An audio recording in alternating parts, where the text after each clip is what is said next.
So now we're going to talk about how we can respond when situations are at a lower level of escalation. So higher escalation is things like yelling, throwing things, threatening other people, etc. That is really when a young person is in kind of a red zone. Lower level escalation is anything less than that. So this distinction is really important because someone who is at a lower level of escalation can actually move into a higher level of escalation, often because of how other people are responding to their behavior. So let's talk about some effective ways to respond at these lower levels of escalation. The first of these is my old favorite, active listening. So active listening is really about making space for the young person's feelings, needs, and wants instead of just focusing on their behavior. We actually have an entire training on this. It's called What to Say When You Don't Know What to Say. So check that out for more details on how to do this well. But essentially, we want to mostly be silent so that they have space to talk. We want to be aware of and careful of our facial expressions and our tone of voice. I realized early on that my listening face can be kind of a frowning face, so I had to kind of get that sorted out. If we're talking, we're only saying things like or gotcha. If we're asking questions, they're not yes no questions, they are open ended questions. And we are using reflective responses. Again, we go into much more detail about these in the What to Say training. And I just want to say again that empathizing with young people's feelings um, is a really important thing for us to do because no matter what is happening, they have a right to their feelings. And empathizing about someone's feelings is not the same thing as agreeing with their behavior. But I also want you to remember, again, that if all behavior reflects a feeling, a need, or a want, then to change behavior, we have to start with the feeling, the need, or the want. Another technique that we can use is something called emotional first aid. These are a set of tools that you can try when a young person is escalated to help keep them from getting even more escalated and to help them really kind of come back to baseline. So, emotional first aid involves 4 key tactics, and you can try whichever of these that you think might work, and you can try all of them. I really like to think about them as tools. So I might kind of pull one out of my toolbox and try it. And if it doesn't connect, I might wait a bit and then pull another one out of my toolbox and try it. Sometimes one is sort of clearly appropriate for the situation. And so you are obviously going to use that one. So the first thing that you can try is so these, again, these are not steps, these are options. So the first thing you can try is to help drain off emotion. Something like, I saw what happened, right? Often, again, think about sort of how many people's first response is like, oh my God, did you see that? Right? This thing happened to me. People want that kind of acknowledgement. So really kind of saying like, yes, I see, right? I see what happened. So let's say that a young person accidentally kind of knocked another young person's coffee onto the floor and they jump up, they sort of immediately angry. So a way to drain off their emotions is to acknowledge what is happening.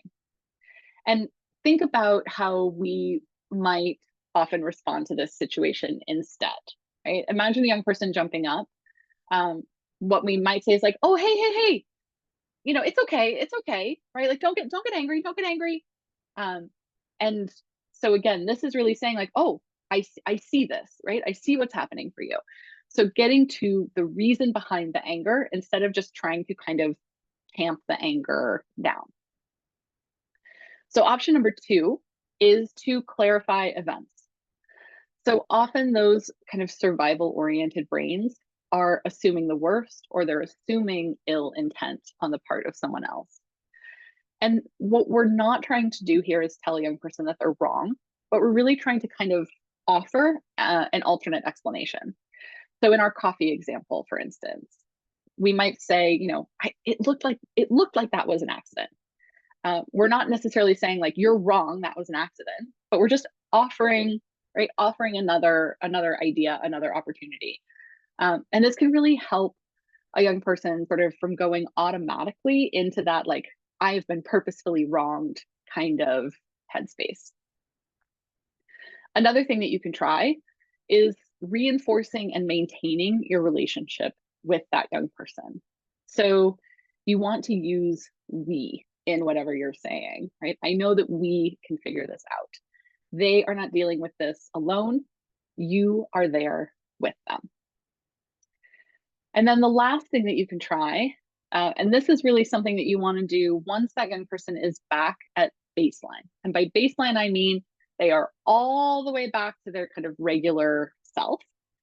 And so essentially, if you think about kind of the heightened emotions that they were having before, baseline is when they're really kind of who you generally know them as.